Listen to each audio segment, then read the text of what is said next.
여러분 반갑습니다. 강남인강의 저는 이만기 선생입니다. 오늘 우리는 2025 입시에 대한 수시 설명회를 하도록 합니다.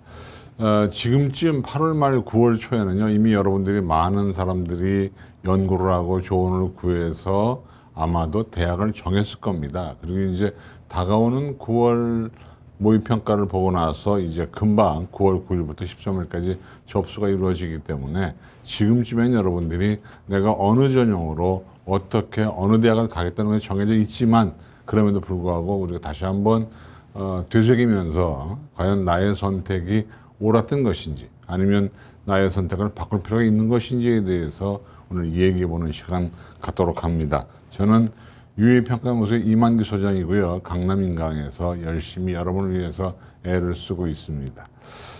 오늘 이제 제일 먼저 우리가 갈 것은요. 면접 대비를 좀 해보겠습니다. 왜냐하면 특히 이제 학생부 종합전형 같은 경우에 면접이 있단 말이에요. 근데 면접은 크게 두 가지가 있습니다. 한 가지는 제시문 활용 면접. 그래서 제시문을 주고 그걸 가지고 이제 논술처럼 물어보는 게 제시문 활용 면접이 있고요. 또 하나는 기본 소양 면접. 그래서 학생부의 토대를 두고 물어보는 그런 면접이 있는데 전자는 무지하게 어렵고 후자는 뭐 쉬울 수도 있고 어려울 수도 있는데 그래서 후자 기본 소양 면접에서는 학생부가 기본이기 때문에 학생부에 대한 기본기를 열심히 익혀두면 어렵지 않습니다. 그런데 이제 문제는 그 기본 소양 면접이나 아니면 제시문 활용 면접에서 시사 이슈가 나온다는 것이 문제인 것이죠.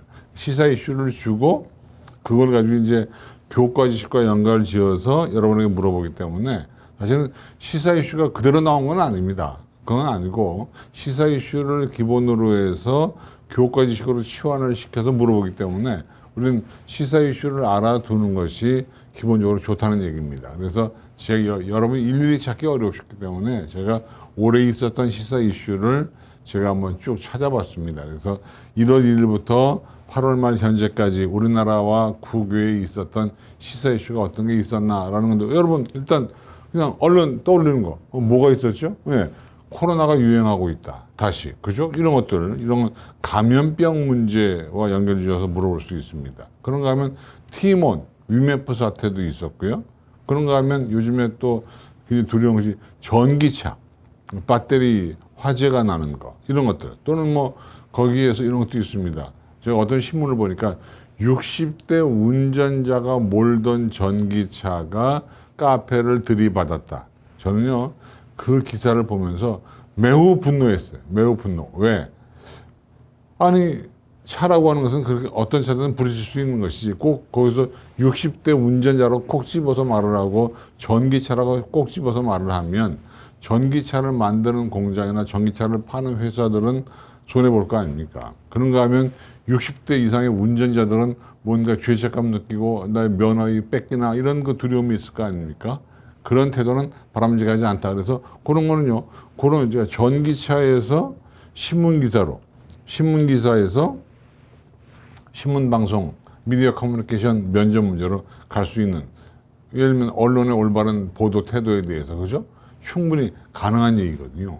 그래서 여러분 이렇게 한번 보라고 제가 시사 이슈를 정리했는데 보시면 야 이렇게 많아요. 그러니까 우리가 보시면 어도 사태, K-팝 시스템 이건 이제 미니진이가 그 하이브 방시혁한테 덤빈 거 아닙니까? 이런 근데 그걸 통해서 K-팝 그 가수들을 키우는 시스템의 문제점들 이런 것도 있고요. 그다음에 우리나라와 쿠바가 뭐 어떤 그 외교관계를 수립해요. 왜냐하면 쿠바는 공산국가이기 때문에 북한하고 가까운데 우리랑 수교를 맺었다 이런 것도 있고 뭐 여러 가지 또 최대 강우량 기록했다.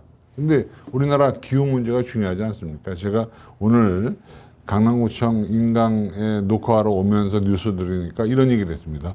우리가 맞이하는 이 여름이 앞으로 우리가 맞이할 여름 가운데 가장 시원한 여름이 될 것이다.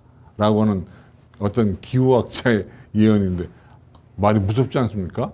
우리 지금 더워서 미치겠는데 이 여름이 앞으로 다가올 여름 가운데 가장 시원한 여름이다. 이런 것들 충분히 이유가 뭘까? 지구온난화 이런 것들 또 뭐 아스팔트가 왜 도시가 더 덥냐?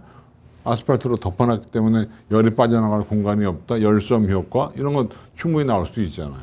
그런가 하면 노란봉투법 이거 노조 관련이고요. 뭐 노인 빈곤율 OECD 1위, 대형마트 우리가 일요일마다 노는 거를 이제 해제한 것도 있습니다. 그 다음에 단말기 통신 그 핸드폰 그 말하면 그 성지 이 문제 연결해서 나오고 그런가 하면 인권 조례도 있고. 근데 이게 무슨 말이에요? 에스크로가 무슨 말입니까? 이게 이제 팀원과 위문표 사태가 벌어지면서 에스크로에 대한 얘기가 많이 나오는데 에스크로가 뭘까요, 여러분? 그러니까 지금 제가 이걸 보여드리는 이유는 지금 제가 설명을 다 할 수 없기 때문에 이걸 보다가 저게 무슨 말이지? 라고 하면 여러분 찾아보시라고 제가 말씀을 드리는 겁니다. 에스크로가 뭡니까? 여기 지금 촬영 감독님하고 우리 강남민강 이원영 선생님 와 계신데 그 두 분에게 한번 물어볼까요, 말까요? 물어봐서 모르면 개망신. 그래서 안 물어보도록 하겠습니다. 물론 아시겠지만 에스크로가 뭐냐면 여러분 네이버에서 물건을 사잖아요. 물건을 사면 그 돈을 바로 물건 판매자한테 주는 것이 아니고 네이버가 돈을 가지고 있다가 거래가 잘 성사된 걸 확인하고 돈을 주는 거 있잖아요.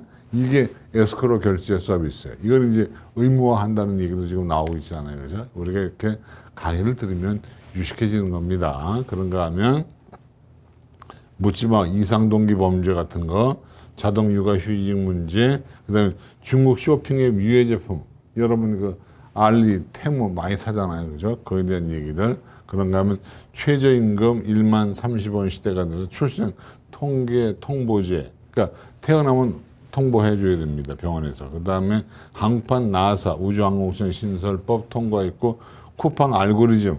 물건 팔리는 거 알고리즘을 조작을 해서 이렇게 물건을 잘 팔게 했다는 것이고 그런가 하면 킥보드 이 헬멧 안 쓰고 가다가 사고나 다치거나 아니면 인명아래 치는 경우도 있었고 그 다음에 영일만 석유 매장 공방 유산상속 유리본은 뭐냐면 어떤 아버지가 돌아가시면서 자식들에게 유산을 골고루 안 주고 한 명한테 몰빵했단 말이에요. 그럴 때 나머지 자식들이 우리도 가져야 돼. 뭐 이런 얘기가 유리본. 그런가 하면 팀원 위메프가 있었고 전기차 배터리. 이게 이제 우리나라에 있었던 시사 이슈들입니다. 이걸 한번 눈으로 보시고 알면 넘어가시고 모르면 인터넷 같은 걸 찾아가지고 한번 보시기를 당부드리고. 그 다음에 이제 세계적인 뉴스도 몇 개 있었습니다. 그 중에 하나가 뭐 AI 혁명, 그 다음에 독일 대마차법 등등 쭉 있는데 오늘 제가 뉴스 들으니까 알랭 드롱이라고 하는 그 프랑스 명배, 우리가 보통 아랑드롱 그러는데 알랭 드롱이 사망했다는 얘기도 듣고 있고 그런가 하면 그 사람이 안락사를 약속했던 분이라는 것도 사실 여러분 아실 것 같고 그런가 하면 스위스에서 안락사 캡슐, 그러니까 본인이 들어가서 버튼만 누르면 가스가 나와서 그냥 편안하게 죽는 이런 것도 나왔다는 것 기억하시고요. 그 다음에 백두산의 중국식 이름이 장백산, 칭바이산인데 창문, 이 산이 문화유산으로 등재가 됐다고 하는 것도 있고요. 그런가 하면 프랑스 낙태권 헌법 보장도 있고 후쿠시마 원전이 방류를 시작했다. 3차 방류. 뭐 이런 얘기들이 나오기 때문에 이걸 통해 특히 여러분 재밌는 것은 이런 거죠. 미국의 틱톡 금지법. 이게 이제 개인정보 문제도 있고 그래서 미국이 좀 막고 있죠. 근데 요즘에 우리 친구들이 긴 거 싫어합니다. 지금 이제 우리도 이 강의도 한 1시간 정도 진행될 건데 1시간 정도 애들이 못 봅니다. 근데 사실은 왜냐면 1분짜리 익숙해 있다 보니까 10분만 넘어가도 애들이 안절부절 못하는 사태가 오는 거죠. 근데 오늘은 우리가 엉덩이 딱 붙이고 강의를 들어주기 바랍니다. 그 다음에 이제 지난해 입시 트렌드를 우리가 한번 빨리 보겠습니다. 여러분 빨리 보시는데 지난해 어떠냐. 지난해 주요 대학은 경쟁률이 올라갔고 지방대학은 내려갔다. 아마 이건 올해도 주요 대학은 올라가고 지방대학은 내려갈 겁니다. 그다음에 애들이 만만한 논술 쪽에 와장창 몰렸다라고 하는 것들. 그다음에 학생부 교과는 내신 좋은 애들이 드물어서 오히려 덜 몰렸다는 얘기 나와 있고요. 그다음에 학종은요. 자기소개서가 작년부터 없어지면서 졸업생들이 학종으로 대거 몰려가면서 학종 경쟁률이 치솟았다라고 하는 것들. 기억하세요. 그 다음에 학종 얘기 나왔고, 그 다음에 이제 의학학 계열은 뭐 애들이 그냥 자연계에서 공부 좀 한다고 치면 전부 다 의학학 계열로 가는 건데 사실 의사나 이런 그 약사나 치과 의사 같은 거 꼭 우리나라 대학은 안 나와도 돼요. 외국 대학 나와서 한국 국사시 그 국시 보면 되거든요. 근데 이제 여러분 유학할 때 중요한 것은 무조건 약대가 있다고 그 약대가 시험 보는 게 아니고요. 각 나라마다 어떤 의대, 어떤 약대, 어떤 치의대가 우리나라 의사고시를 볼 수 있다고 명시가 돼 있어요. 그걸 알고 가야 됩니다. 무조건 가시면 안 돼요. 예, 그래서 이제 그런 나라들이 이제 헝가리, 우즈벡 이런 데 가서 우리가 배우고 오잖아요. 어려움이 있습니다. 그 다음에 넘어갔고요. 그 다음에 이제 반도체공학과 이런 그 계약학과들이 작년도에 경쟁률이 조금 덜 몰렸다. 올해도 제가 볼 땐 여기에 갈 만한 친구들이 다 그 의학대로 가면 이건 사실 조금은 낮아질 가능성이 있어요. 물론 많은 낮아지는 건 아니지만 좀 낮아질 가능성은 있다는 것이고 초등교육과 올해 어떻게 될까요? 이건 여러분 퀴즈. 초등교육과 어떻게 될까요? 올라갈까요? 내려갈까요? 이건 좀 이따가 답이 나옵니다. 그 다음에 이제 그 늘 나오는 얘기 중에 이런 게 있습니다. 올해 영어가 지난번 6월 시험 무지하게 어려웠잖아요. 이번에 9월 시험은요. 제가 점쟁이 빤치 입은 건 아니지만 9월 시험은 영어 시험이 쉬울 겁니다. 근데 문제는 6월이 어렵고 9월이 쉬우면 실제 수능은 어떻게 돼요? 어려울 수 있겠죠. 그죠? 그런 양상. 그 다음에 선택 과목 유불리 엇갈리는 건 똑같고 학생부정 경쟁률 10이 엇갈리고 N수생들이 종합전형에 대거 지원해서 많이 붙었습니다. 그 다음에 수능은 어려웠다는 것이고 선택 과목 유불리 있어. 근데 여기 7번 보시면 재학생과 졸업생들 사이에 점수 차이가 줄었다는 얘기는 N수생들의 성적이 높지 않았다는 얘기예요. 근데 올해 여러분이 닥칠 N수생 또는 이 강의를 보고 있는 N수생들은 명심하고 들어요. N수생들의 실력이 높지 않습니다. 이유가 뭘까요? 이유는 간단합니다. 코로나 세대입니다. 그래서 코로나 1, 2, 3이기 때문에 공부를 안 했어요. 그러니까 올해 고3까지가 코로나 세대 1, 2, 3이기 때문에 대한민국 건국 이래 가장 공부를 안 한 3개 학년 올해 고3까지 기억하시고요. 그 다음에 넘어갑니다.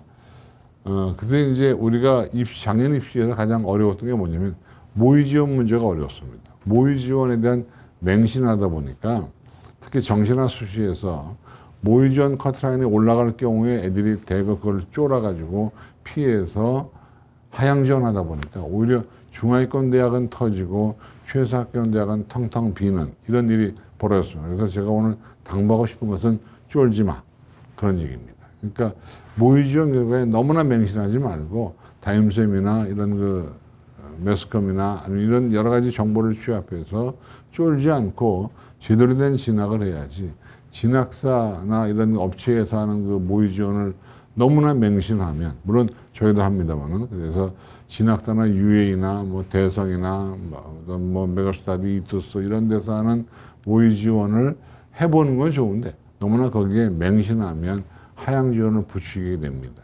그러니까 여러분 담임선생님하고 상담을 통해서 꼭 정리해 주시고요. 그래서 그런 내용을 써놓은 것이고요. 그 다음에 의학회가 쏠리면서 여전했다는 얘기는 늘 나오는 얘기고, 그 다음에 이제 요거는 제가 분석한 것이 아니고 전직 교원들이 분석한 내용을 제가 가져왔는데, 보시면 작년에 이랬다는 거죠. 이런 졸업생들이 대거 자기소개서를 안 쓰면서 말하자면 학종에 많이 지원을 했다는 것이고, 안정 지원을 많이 했다는 것이고, 내신이 낮아도 최저 기준을 충족하면 붙을 거라는 욕심에 무리한 지원한 친구들이 꽤 있었다는 건데, 문제는 글쎄요, 엊그제 그 종로학원에서 지시한 거 보니까 원래 수능 최저가 있으면 내신 등급이 낮아야 되고 수능 최저가 없으면 내신 등급이 높아야 되는데 크게 차이가 없었다는 것이 이제 종로학원 임성호 대표 팀에서 분석한 거였거든요. 그러니까 그걸 참고로 한다 그러면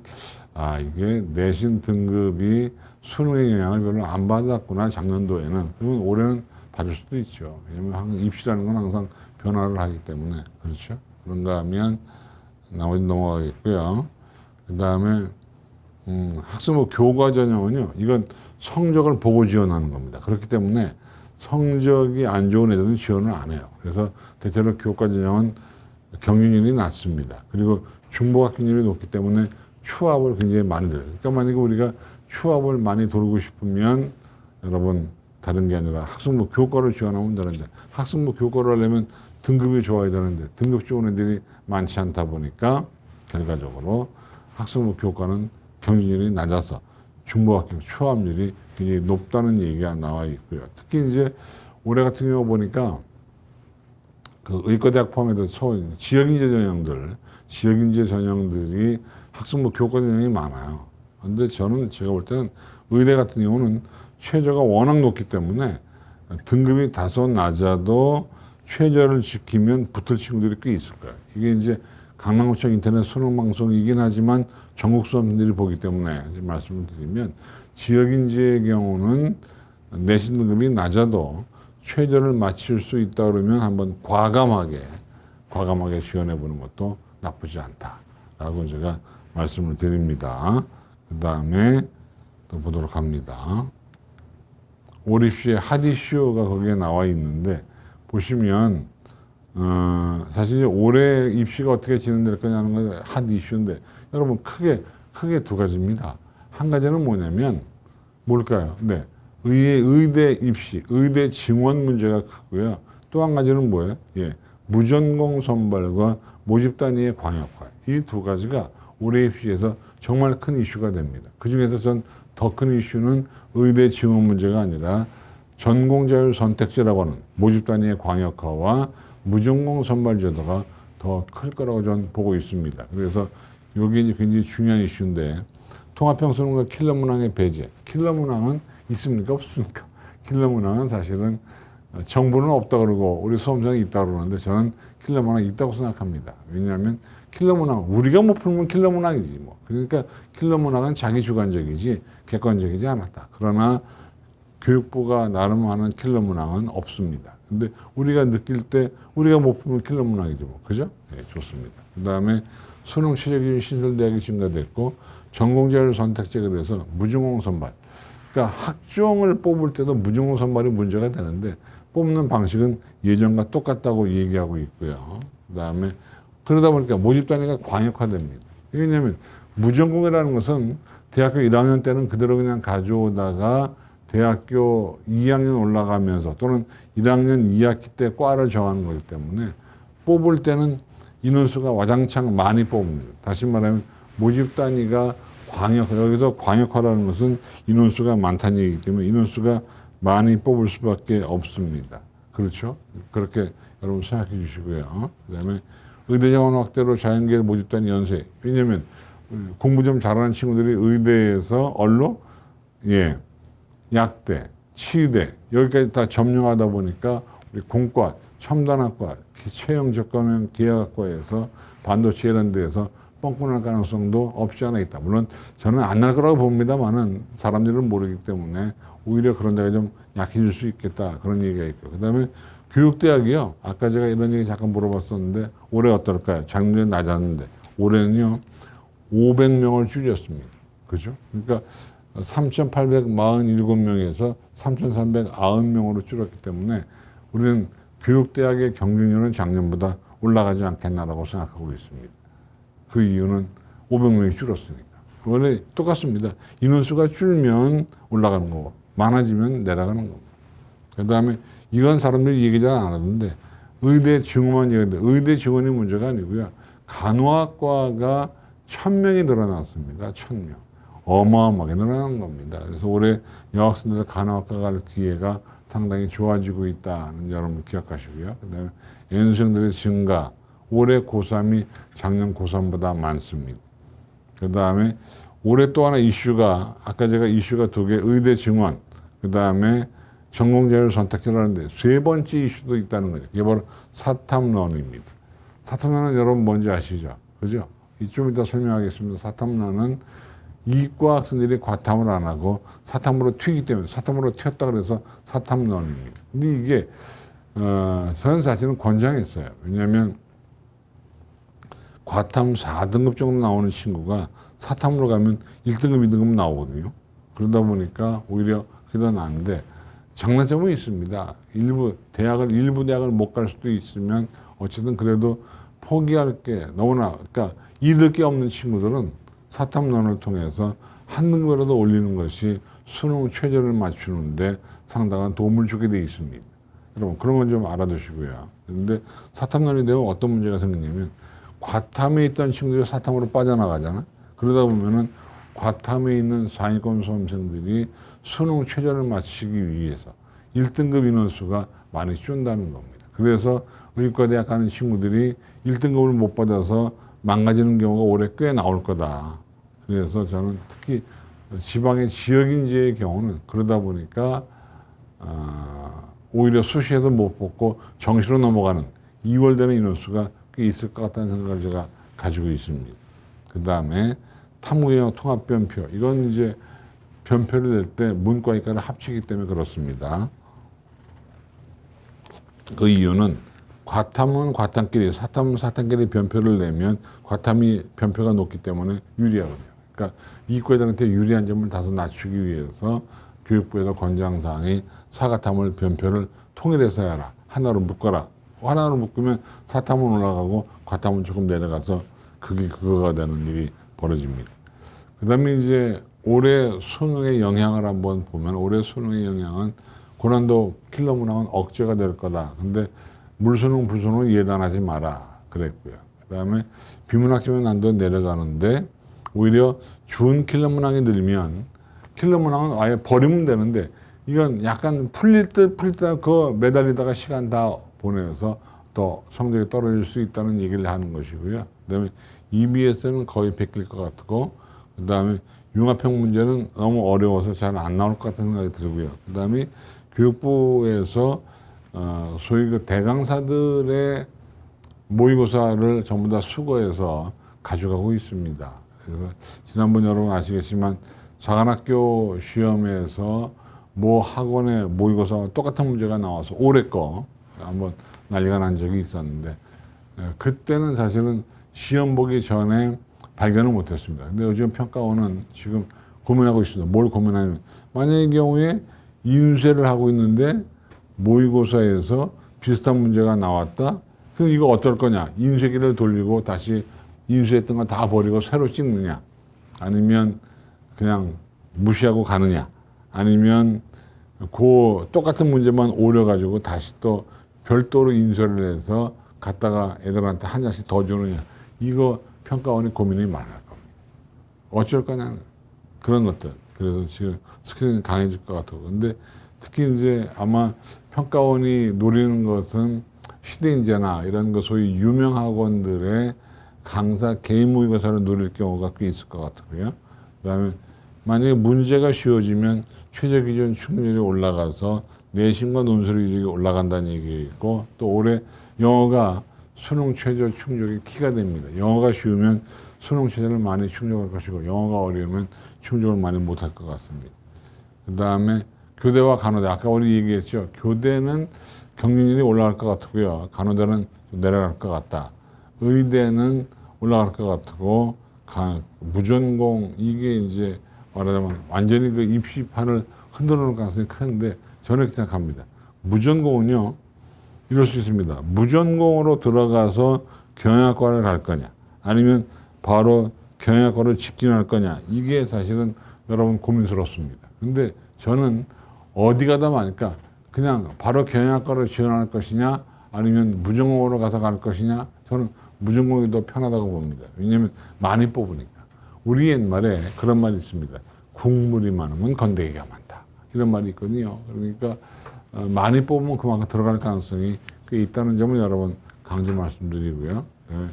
아까 우리가 얘기했던 사탐론 이거 아주 재밌습니다. 그런데 모든 이과생에게 도움되는 건 아니고요. 하지만 그럼에도 불구하고 과탐은 학습량이 많고 상위권들이 많아서 등급 취득이 어렵습니다. 근데 사탐으로 가면 지난번에 6월 모의고사 끝나고 제가 각 동영상 하는 회사들의 커뮤니티에 가보니까 뭐 수만이도 한번 가보고 그러니까 나 과탐 4등급이었는데 이번에 결단 내려서 사탐으로 갔더니 1등급 나왔어. 이런 애들이 꽤 있습니다. 그건 뭐 뻥치는 건 아니겠죠. 왜냐하면 입시판에서 뻥치는 건 그건 나쁜 사람입니다. 왜냐하면 어려운 처지의 아이들에게 서로 위안이 돼야 되는데 뻥친다. 이건 안 좋은 거죠.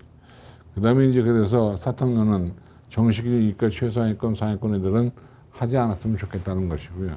근데 더 이상 잃을 것이 없는, 그러니까 뭐 예를 들면 그러면 선생님 더 이상 잃을 것이 없는 경우를 한번 적시해 주세요. 적시해 드릴까요? 과탐 5등급 이하. 과탐 5등급 이하는 참 어렵잖아요. 그럴 바에 차라리 사탐으로 바꾼데 지금은 쉽지 않을 거예요. 이제 좀 있으면 수능 원서 접수를 하는데 그때에 확인해야 되는데, 근데 저는 사실은 더 나가서 옳은 얘기는 아닌데 그 사탐, 그러니까 과탐을 보는데 7, 8, 9등급 나오는 친구들은 차라리 사탐으로 가도, 왜냐면 이게 보통 옛날에 그 종로학원 근무하시던 그 오종훈 소장님이라고 입시전문가, 그분이 한번 눈 감고 찍었다는 거 아닙니까? 그랬더니 늘 한 번으로 쭉 찍을 때마다 5등급 나왔다는 거 아닙니까?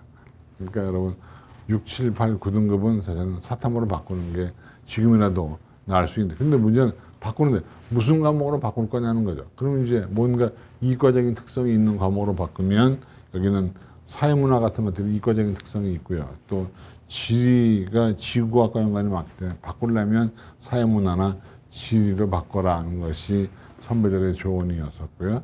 근데 사탐론을 선택하면 안 좋은 것도 있습니다. 뭐냐면 과탐 지원대학이 제한되고, 이건 1학기 때 그랬고, 그 다음에 이제 일부 대학에다 가산점을 두는데 그 가산점을 못 받게 되는 일이 벌어지니까 사탐론으로 했을 때 안 좋은 것도 있다, 그런 얘기예요. 근데 우리가 목표가 있어요.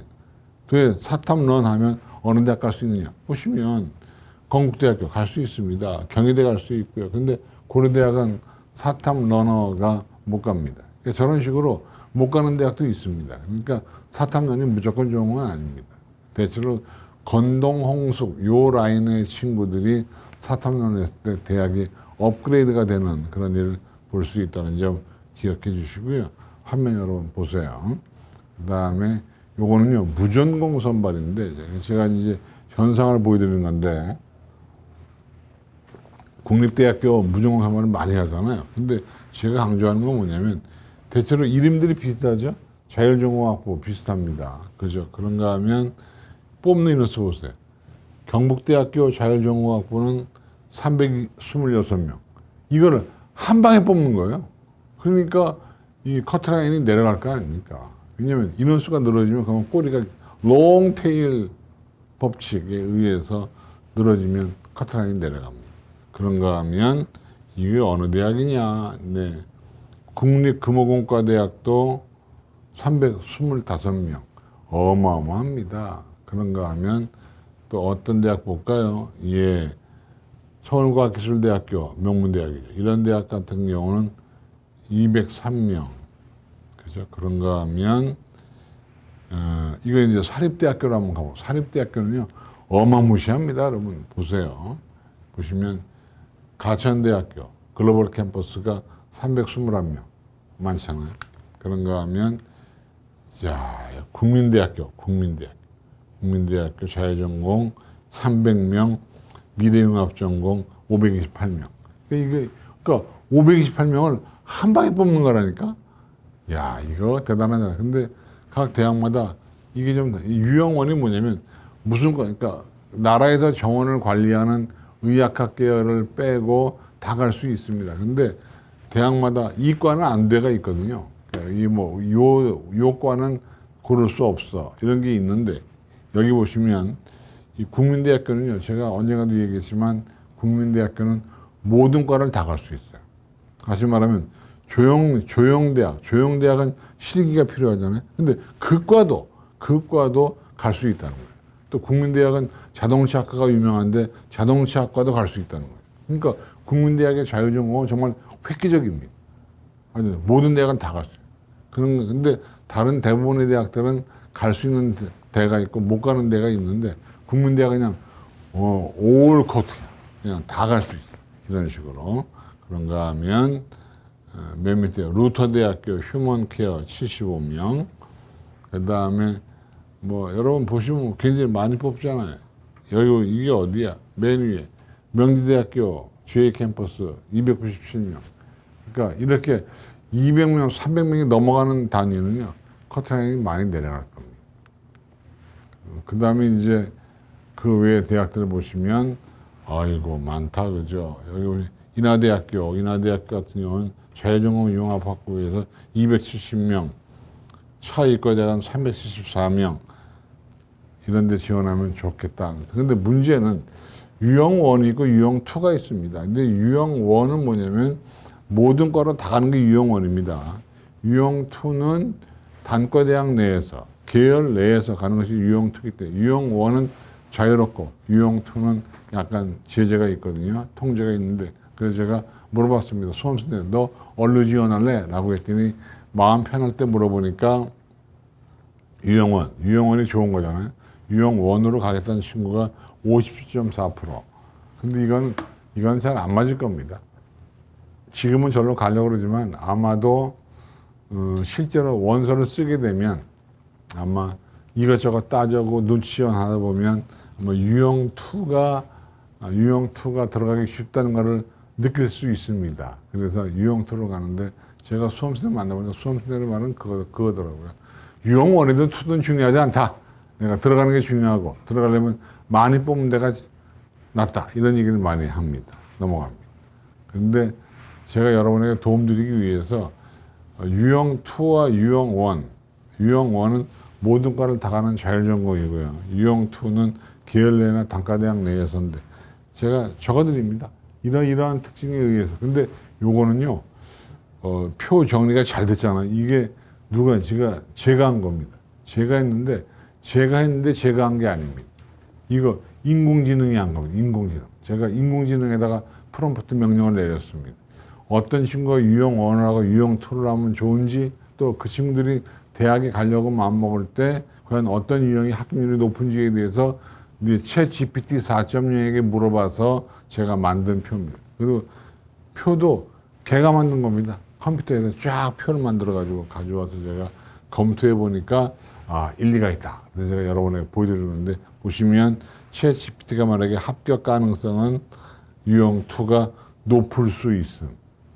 여러분 챗 GPT를 우습게 보시면 안 됩니다. 지금 8월 말까지 우리가 학생부 세특을 마무리하는데 그거 여러분 담임선생님이 써준 거를 챗 GPT 4.0에 넣어가지고 한번 이렇게 보세요. 이게 국어 세특이다. 나의 세특에서 부족한 점을 지적해주고 올바르게 바꿔줘. 여러분 그러면 챗 GPT가 0.5초 만에 쫙 바꿔서 여러분에게 갖다가 대령할 겁니다. 제가 해보니까 깜짝 놀랐습니다. 저도요. 그러니까 저는 어떻게 했냐면 막 쓴 세특을 챗 GPT에 넣어서 수정해 놓고 수정한 세특을 다른 챗 GPT한테 주고 문제점을 한번 뽑아보라고 그랬더니 그 새로운 GPT가 문제점 없습니다. 이렇게 나오더라고요. 야, 깜짝. 그리고 제가 뭔가 독서가 좀 부족한다고 생각이 된다. 여기다가 책을 하나만 넣어다오. 그랬더니 제가 읽지도 않은 책을 읽은 것처럼 얘가 써가지고 세특에다 딱 넣어서 하나의 500자 문구를 만들었더라고요. 그런 시대가 지금 왔기 때문에 여러분 팁을 드리는 거예요. 네. 그 다음에 요거는 이제 의대 지역별 증원, 물론 100% 정확한 건 아니지만 유형마다 좀 다를 수 있는데 많이 늘었다는 겁니다. 지역 인재를 과연 얼마나 뽑느냐 그런 것들이 나와 있고요. 네, 지역 인재 전형 같은 경우에 여기 있는 것처럼 국립대학이나 아니면 지방대학, 사립대학이나 많이 뽑는다. 그러니까 특히 올해 같은 경우는 종합전형은 지역에 따라서 2등급 초반에 합격하는 사태도 등장할 수 있다. 왜냐하면 수능 최저가 걸려있는 전형 같은 경우는 이게 채우기가 어렵거든요. 그래서 아마 수시로 2월 되거나 아니면 2등급 초반도 의대에 갈 수 있는 아주 절호의 찬스가 왔다는 점을 기억해 주시고요. 그 다음에 보시면 한번 제가 표를 가져왔는데 이게 수능 최저 기준이 어마무시하잖아요. 보면 특히 계명대 보세요. 세계영역 등급합이 3, 5, 1등급 나와야 이제 계명대 의대 가잖아요. 저거를 지방 친구들이 채우기가 쉽지가 않다는 거예요. 그래서 저는 이 중에 상당수가 아마 정시로 이월되지 않겠나. 근데 정시로 이월될 때는 지역 인재가 아닌 일반 전형으로 이월될 가능성이 있기 때문에 그럴 경우에는 서울 친구들이 지원할 수도 있는 양상을 띠고 있다는 것이고, 그 다음 보시면 쭉 나오는데 눈으로 보세요. 근데 아마 올해 어떤 대학 지역인지에 박 터질까요? 네. 맨 밑에 건양대와 순천향대학이 아마 난리가 날 겁니다. 뭐 북치고 갱가지. 왜냐면 최저가 없으니까 내신만 좋은 친구들이 그냥 다 집어넣었을 거 아니에요. 이게 이때 어마어마한 일이 지금 벌어지지 않겠나. 근데 어쨌든 내신이 아마 1.0대도 꽤 있지 않을까요? 그래서 면접을 통해서 뽑을 가능성도 있지만 어쨌든 1.0대, 1.1, 1.05, 1.1, 뭐 이 정도가 돼야 내밀 수 있겠죠. 네, 그 다음 의대 지원 지역 인재가 나와 있고요. 이건 뭐 어쨌든 지방에서 그 내신 성적이 좋았던 친구들이 서울 자연계로 지원을 안 하고 지방대 의대로 많이 내려갈 가능성이 있다는 거 여러분 기억해 주시고요. 그래서 아마도 서울대 식균형 전형이나 고려대, 서강대, 서울대, 성대, 연대 이런 대학들의 자연계열 커트라인이 요동칠 가능성이 있다. 물론 그렇지 않을 수도 있지만 일단 가능성은 충분한 것이고요. 그 다음에 또 나옵니다. 수도권 교과 전형은 등등 역시 이런 것도 있고 수도권 지원 상황도 있고 보시면 그 아마 올해 의학학 계열에 관심이 없었던 수험생들에게는 아마 절호의 찬스지 않을까. 왜냐하면 공대에서 공부 좀 한다는 친구들은 다 의대학과로 빠질 것이기 때문에 뭐 의학대에 관심이 없었던 우리 친구들 가운데에는 올해 공대, 첨단 융합이나 아니면 채용 조건형 기획학과나 이런 데 갈 기회가 올해 꽤 있었다고 생각이 됩니다. 그 다음에 그래서 무전공 모집단위 지원시 유의사항이 나오는데 유형 1인지 2인지 아까 제가 뭐라 했습니까? 유형 2가 들어가기가 더 쉬울 거라고 제가 얘기를 했습니다. 그 다음에 통모집인지 입문자인 구분모집인지 그 다음에 무전공이 아닌 모집단위는 인원수가 그 과에서 빼다가 만든 거기 때문에 인원수가 줄었다는 것이고 내가 유형 1 같은 경우에 선택 가능한 과가 어떤 과인지 그러니까 예를 들면 국민대 같은 경우에 조형대학이 들어갈 수 있지만 다른 대학은 조형대학은 또 빼는 경우가 있기 때문에 그런 경우도 있고 그다음에 모집 단위가 커지면 학생이 최상위권 학과보다는 아까 중하위권 학과보다는 대체로 높다는 점. 그러니까 옛날에 높은 과가 있고 낮은 과가 있어 그게 하나로 합쳐서 무전공이 되면 그 중간쯤에서 커트라인이 형성된다는 이야기입니다. 아시겠죠? 그죠? 그 다음에 제가 말하고 싶은 건 이거 두 개입니다. 올해가 무전공 확대 첫 해이므로 과감한 지원이 필요하다. 그러니까 대학도요. 뭔가 용기를 내는 친구가 훨씬 이득을 볼 수 있습니다. 그러니까 제가 그렇다고 뭐 무리한 지원을 요청하는 건 아니지만 어느 정도 조건이 되면 과감하게 한번 팍 질러보는 것도 의미가 있지 않겠나. 왜냐하면 작년도 그랬고요.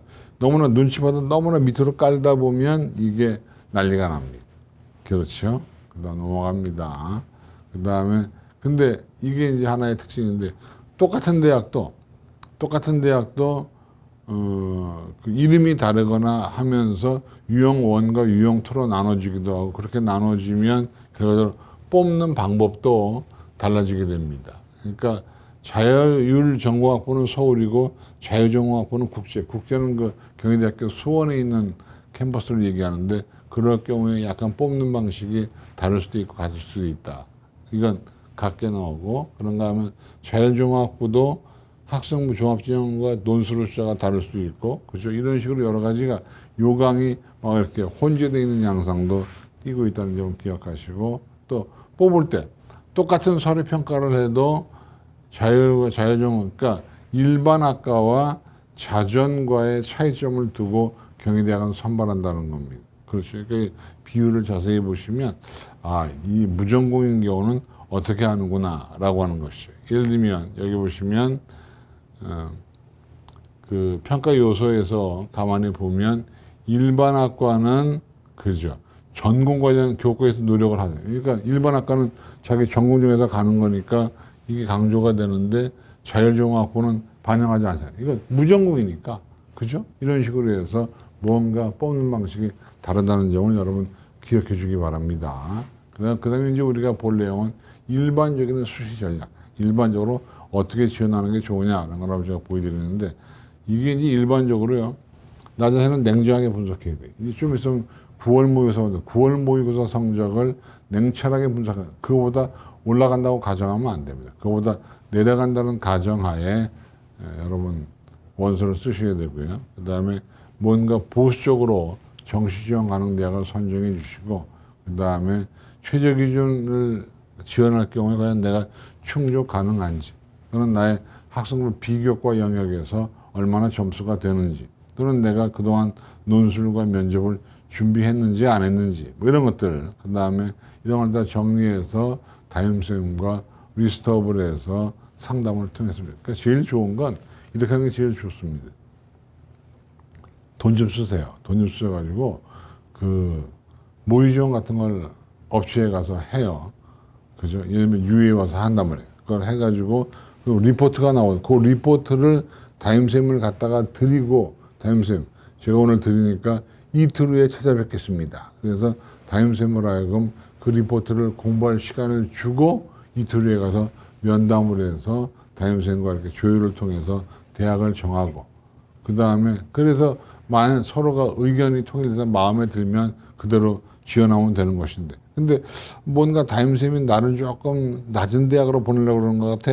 그러면 이제 뭔가 우리 수험생들이 기분이 나쁘잖아요. 그럴 때 이제 사교육에 와서 하는데, 문제는 저는 그냥 공교육 상담만으로도 충분하다고 생각합니다.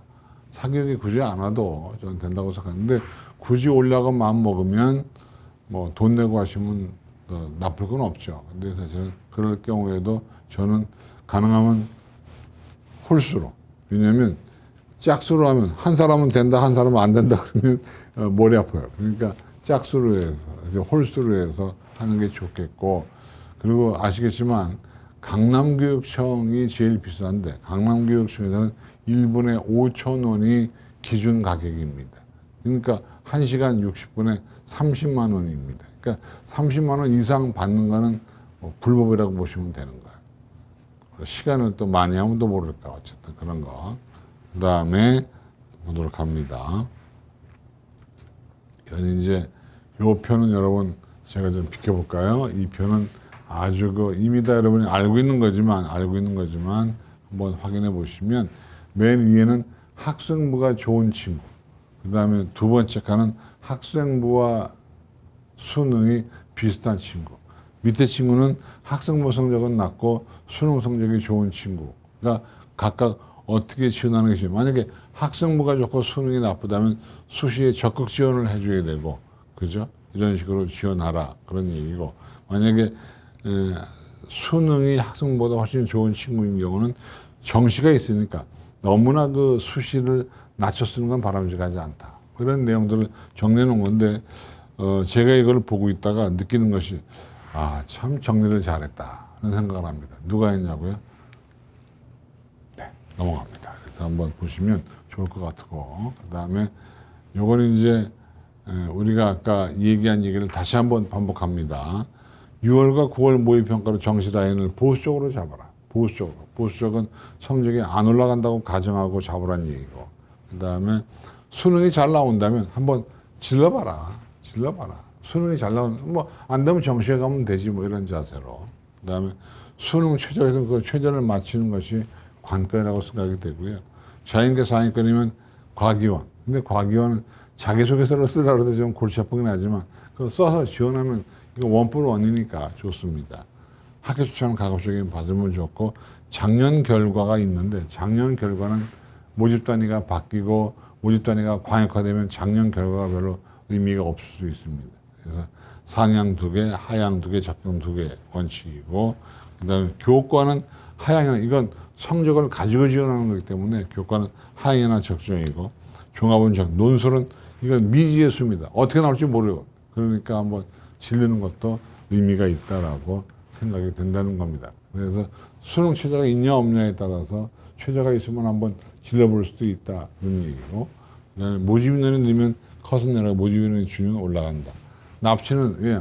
납치는 여러분이 갈만한 대학을 써야 되기 때문에 납치는 성립하지 않는다, 그랬고, 최상위권은 수시가 줄어드는 모집 인원의 변화를 살피게 되고, 이과 최상위권은 등급이 올라갔고, 면접이나 서류, 면접형은 그냥 성적이 높을까요, 낮을까요? 여러분, 면접형과 서류형 가운데 두 개 중에 어떤 게 더 성적이 높을까요? 내신 등급인 경우에. 당연하게 서류형이 더 높죠. 왜냐하면 서류형은 넣어놓고 그냥 끝나는 거니까. 그래서 전형 자체가 쭉 나오는데 보시면 서류형은 일거랍산 한번 집어넣고 그냥 끝나는 거예요. 그 다음에 교과 성적이 좋은 수험생, 면접에 자신이 없는 수험생, 그래서 학생부 등급이 높다라고 그랬고, 면접형인 경우는 1단계에서 몇 프로 뽑고 2단계에서 면접을 통해서 뽑는 거 아닙니까? 서류가 더 부족한 수험생, 면접에 자신이 있고 수능의 부담 감소. 근데 미지의 세계이기 때문에 경쟁률이 상당히 올라갈 겁니다. 그래서 근데 어쨌든 서류형보다 지원자가 많고 경쟁률이 높으나 등급은 낮을 것이다 라고 우리가 얘기를 많이 합니다. 그래서 이제 우리가 언제 상향 지원, 언제 적정 지원, 언제 하향 지원할 거냐, 제가 적어드립니다. 그러니까 이게 말로 안만 해도 소용없습니다. 적어서 눈으로 봐야 되는데, 상향은 수능의 상승세일 때 한번 질러보는 것이죠. 그죠? 그 다음에 대학교에서 수능 전일 때, 이때는, 왜냐면 상승세일 때는 수능 전에 하는 게 좋습니다. 그 다음에 만약에 하향세면 언제 하죠? 수능 후에. 왜냐면 여러분, 수능 후에 하면 수능을 잘 보면 안 가도 되니까. 이런 것들. 그 다음에 상향은 수능 최저가 높은 논술 전형이 최적이다라고 그랬고, 상향은 학종이라면 전형서가 많고 복잡. 왜냐면 복잡한 것은 나도 복잡하면 남도 복잡하기 때문에 서로가 가기 싫어하다 보니까 들어갈 수 있다는 것이고, 그 다음에 상향은 수능 최저가 있는 교과 전형 매력이 있지만 승산 높잖아요. 왜냐하면 성적을 알고 가는 거기 때문에 그런 거예요. 상향은 잘못하면 정시까지 망가져, 페이스가 무너지게 된다는 점 기억하시고요. 그 다음에 적정은 수능과 내신이 비슷할 때 성적이 등급 비슷할. 그 다음에 어디가에 나와 있는 70% 컷에 맞추면 좋은데 모집단이 광역화가 되면 그게 잘 안 맞으니까 걱정인 것이고, 적정은 합격해도 후회가 없을 곳, 그 말하면 붙으면 다닐 곳에다가 쏟아나는 것이고, 적정은 내가 뭐가 강점인지를 우선 파악해 주는 것이고요. 그 다음에 하향은요, 수능이 하락세일 때.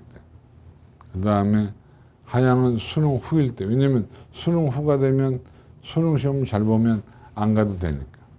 하향은 정시까지 가기 싫거나 재수 불가일 때. 하향은 점수가 공개된 교과 전형. 하향은 어디가 입결 50%꼭 가야 한다면 하향은 3개, 적정 2개, 상향 1개. 상향은 떨어질 가능성이 높으니까. 하향은 인원이 많아진 곳, 요강이 바뀐 곳, 최저가 생기거나 단계별 진행이 된 이런 곳에 지원하면 하향은 매력이 있다는 것이고, 또 하향은 지난해 경쟁률이 비정상적으로 높았던 것에 지원하면 하향도 의미가 있다는 얘기를 여러분에게 드립니다. 그럼 이제 우리가 이 대목에서 지난해 입결을 한번 눈으로 쫙 보고 갑니다. 이건 어디가에 나오기 때문에 자세하게 볼 건 아닌데 그래도 또 예의상 가져왔죠. 이건 뭐냐면 어디가에서 그 대학에서 가장 높았던 과 점수고, 이건 가장 낮았던 과 점수입니다. 전형별로. 그리고 빨간 색깔은 중간값, 평균이 아니고 그 줄로 세웠을 때 가장 중간에 있는 그런 얘기를 하는 것이고요. 이런 게 있으니까 한번 눈으로 볼까요? 네, 아, 저렇구나. 저 대학은 저렇구나 하는 것이 나와 있습니다. 저 대학은 이렇구나 나와 있죠. 한번 눈으로 쭉 보시고, 이거 자세한 것은 어디 있다고? 예, 어디가에 보면 나오는데, 근데 무전공 선발이 되는 모집단인 경우는 올해랑 작년과랑 의미가 별로 없을 가능성이 큰 거예요. 넘어갑니다. 자, 쭉 보시면 예, 나오네요. 그죠? 학생부 교과 자연계고요. 요거는 학생부 교과 자연계 다른 대학들 쭉 나오게 됩니다. 그러면 학생부 종합 인문입니다. 인문은 교과보다는 성적이 좀 낮게 되어 있잖아요. 그죠? 그 다음에 보시면 광운대학은 5.89 등급이 붙은 그런 대학과도 있습니다. 쭉 나오네요. 근데 여기 보시면 어떤 과는 꽤 높습니다. 예를 들면 서울대 지역균형 선발은 학생부 종합인데 1.46 나오는 과가 제일 낮을 거니까 다른 대학하고는 범접이 안 되는 그런 과가 나옵니다. 그죠? 보시겠습니다. 그 다음에 여기에 제가 설명을 다 해놨습니다. 최고학과, 중간학과, 최저학과. 요 막대 그래프가 안 보이니까 요 글씨가 있는 요 숫자 보시면 되죠. 그죠? 그 다음에 종합전형 자연계 전형이 여기에 쭉 나와 있네요. 그 다음에 종합전형 자연계 성대, 성신여대, 세종대. 이번에 보니까 성대가 대학교 슬로건을 바꿨죠. 예로부터 나라의 인재는 성균에 모여왔으니 그대가 성균에 머무는 것이 이상한 일이 아니다. 이런 그 캐치프레이즈인데 아주 매력이죠. 우리가 대학교 캐치프레이즈 많죠. 오라 연세로 뭐 이런 것도 있고. 서울대학은 뭐예요? 서울대학은 누가 조국의 미래를 믿거든 뭐 고개를 들어 관악을 보게 하라 이런 것도 있고. 서강대학은 서강 그대의 자랑이듯이 그대 서강의 자랑이어라 이런 것도 있고. 여러분 많이 아시죠? 네. 저 이제 좋은 대학을 읊었으니까 한번 노래해 보여요. 근데 다른 데 없는 대학도 꽤 있습니다. 한양대학은 The Engine of Korea 영어로 되어 있습니다. 인하대학은 뭘까요? 글쎄요, 모르겠네요. 나중에 한번 물어보겠습니다.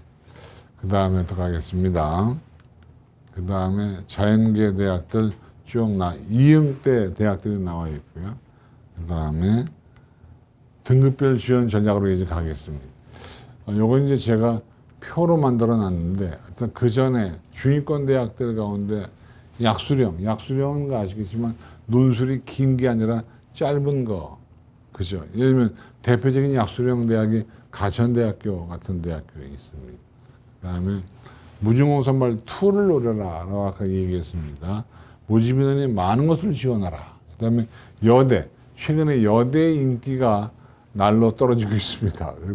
날로 떨어지다 보니까 이제 많이들 기피하는데 오히려 여대에 가서 앞장서는 것이 남녀공학보다는 더 나을 수 있습니다. 왜냐하면 남녀공학은 은근히 남성 위주가 있는데 여대는 여자애들한테 최선을 다하니까요. 그 다음에 근데 이제 저도 저희 딸들한테 물어보니까 여대 안 간다고 그러는데 남들이 안 간다고 그럴 때 거기에 가서 공부 열심히 하면 오히려 더 리더가 될 수 있습니다. 중하위권 대학 경우에 대학에 대한 충성도, 로열티를 중시한다고 나와 있고요. 그래서 요거는요, 이 표를 보면 여러 가지가 나오는데, 맨 앞에 3등급은 교과 등급 평균이고요. 그 뒤에 나오는 등급은 수능 등급이에요. 그러니까 예를 들면 여기 나오지만 교과가 3등급이고 수능이 3등급이면 어떻게 되느냐. 그래서 제가 여기다가 합격률도 다 써놨습니다. 저희 UA닷컴이 조사했던 합격률을 써놨는데 보시면 대체로 그 30% 학생부 교과 전형이 30% 정도가 있고요. 그러니까 근데 관건 수능 최저가 있어요. 수능 최저를 지키면 가능하고 못 지키면. 근데 논술을 보면 논술의 그 합격률 자체가 높지 않아요. 그죠? 논술을 보시면 굉장히 낮습니다. 보통 2.5%에서 3% 정도, 5% 정도 올라가는데 이건 한 2년 전 데이터이기 때문에 지금은 저거보다 더 떨어졌을 겁니다. 그러니까 저는 그 지원할 때 학생부 교과나 종합이 좋지 논술은 어려움이 있는데 올해 같은 경우에 고려대학교가 논술을 시행함으로써 상위권 수험생들에게 상당히 좋은 기회를 주고 있죠. 근데 논술은요, 진짜 잘 쓰면 여러분에게 광명이 찾아옵니다. 그 다음에 요거는 교과 등급이 4등급일 때 수능 등급이 3, 4, 5등급일 때 어떻게 지원하느냐 건데 보세요.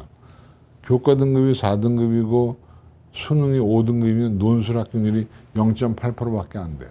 그러니까 이게 논술 같은 경우 수능 최저가 있기 때문에 수능 등급이 3등급 이하로 내려가면 논술 등급을 맞추기가 쉽지가 않다는 겁니다. 그 다음에 이제 여러분 요 대목을 잘 읽어줘야 돼요. 요 대목을 제가 읽지 않겠지만 요 대목을 잘 읽어주기 바라겠고요. 그 다음에 5등급 때는 굉장히 그 내신 등급이 안 좋은 친구들이잖아요. 그죠? 근데 이런 친구들은 글쎄 이게 어떻게 해줘야 될까? 이게 참 어렵죠. 수시도 어렵고 정시도 어려운데 그렇다고 낙담하지 말고 우리에게는 뭐가 있다? 예, 취업이 잘 되는 전문대학이 있으니까 전문대학 가서 공부하는 것도 나쁜 일이 아닙니다.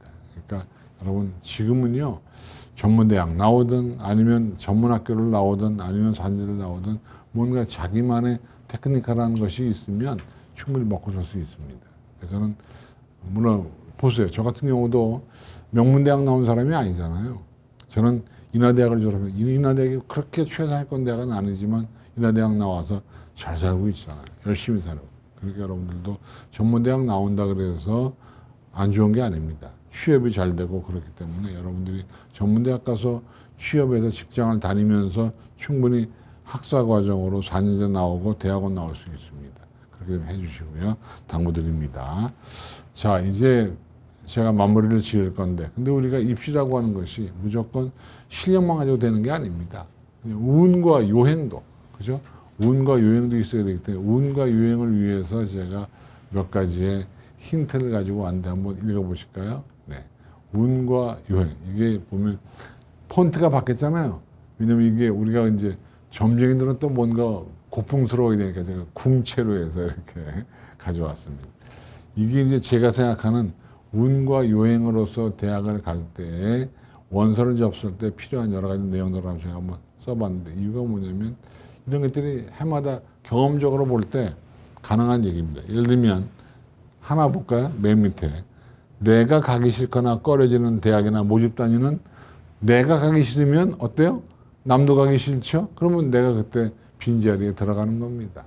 그 다음에 또 우리 친구들이 그래서 영어를 못해서 그런가 여기 보시면 전공학과명이 길고 이해하기 어려운 곳에 지원을 제대로 안 합니다. 이럴 때 우리가 이름 낀 거 있잖아. 뭐 글로벌 바이오, 뭐 메디칼, 무슨 인베디드 어쩌고 이런 하여튼 뭔가 길어지면 애들이 잘 몰라서 지원을 안 합니다. 그럴 경우도 있고 또 수능 최저가 높은 학교 추천 전형 지역 인재 같은 것들은 어려워합니다. 그런가 하면 기존 평판도에 비해서 입결이 너무 높은, 그러니까 우리가 배치표에서 너무 높게 되어 있는 것들은 사실은 오히려 더 위험한 양상. 그러니까 우리가 지를 때는요, 항상 맨 위에 가를 세게 질러주셔야 되는 거예요. 그 다음에 마감 경쟁률 맨 꼴에 비해 있는 건 오히려 뒤바뀌니까 안 되고요. 꼴에 비해서 한 둘째나 셋째, 넷째 정도 과가 오히려 더 안정적으로 경률이 덜 나올 수 있고 그런가 하면 종교적인 특색이 너무 강한, 그러니까 우리가 볼 때도 꺾는 건 아닌데 이상하게 자기 종교와 어긋나면 지원을 안 하는 친구들이 있습니다. 근데 예를 들면 동국대학교, 불교, 난 교회 그럴 때 지원 안 하지 않잖아요. 근데 일부 대학에 대해서는 약간 선입견 있는 친구들이 있는데 그런 친구들을 안 가면 이제 내가 가면 되는 것이고 그 다음에 마지막으로 명문대학들도요. 어문계열이나 자연계열, 건설, 환경 이런 과들은 늘 성적이 낮아요. 그래서 한번 지원해 보시기를 당부를 드립니다. 그 다음에 마지막으로 모집 인원이 극히 적거나 많은 것. 이번에 보니까 무전공 선발제도가 되면서 한 명 뽑는 과들이 많아요. 그런 과들 누가 겁나서 지원하겠습니까? 여러분이 한번 과감히 지원하면 여러분에게 좋은 일이 될지 모르겠습니다. 근데 예를 들면 한 명 뽑는 과는 첫날 5명 지원하면 5대 1이잖아요. 겁나서 지원하겠어요? 여러분 기억해 주시고 하여튼 이거는 사실 과학적이지 않아요. 그냥 운과 요행을 바랄 때이기 때문에 근데 어쨌든 우리가 대학은 들어가면 되는 거니까 여러분 오늘은 이렇게 해서 간단하게 여러분과 같이 살펴봤고요. 아무쪼록 이 강의를 보신 여러분 그리고 강남인강을 통해서 공부한 여러분 모두는 아마 올해 좋은 대학에 갈 겁니다. 여러분 내년에 아름다운 3월을 아름다운 캠퍼스에 맞이하기를 바라면서 제 강의 마치겠습니다. 여러분 고맙습니다. 안녕히 계십시오. 나눠보내 힘든 수험생활 우리 강남인강이 함께해요. 모자란 것 채워주고 잘하는 거 더 잘하게 우리 강남인강이 함께해요. 수능 대박 그날까지 우리 같이 노력해요.